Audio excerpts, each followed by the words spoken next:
આને કહેવાય વડોદરા મહાનગરપાલિકાનો અંધેર વહીવટ। માત્ર 10 જ દિવસની અંદર તેના અસ્તિત્વ સામે સવાલ ઉઠી રહ્યા છે। પાલિકાના અધિકારીઓ વચ્ચે સંકલનના અભાવે વધુ એક આંધળો વિકાસ ઉડીને આંખે વળગ્યો।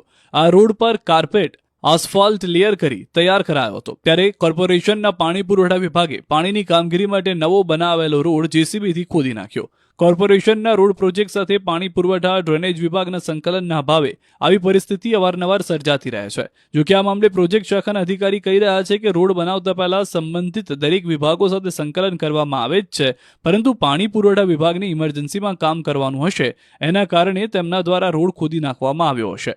તો પાણી પુરવઠા વિભાગે પોતાની ભૂલ પણ સ્વીકારી નાગરિકોના હિતનો હવાલો આપી છટકબારી કરી। હવે કોન્ટ્રાક્ટરને જાણ કરી રોડનું સમારકામ કરવા સૂચના આપી, પરંતુ તંત્રના અણધડ વહીવટથી પ્રજાના કરોડો રૂપિયા વેડફાયા।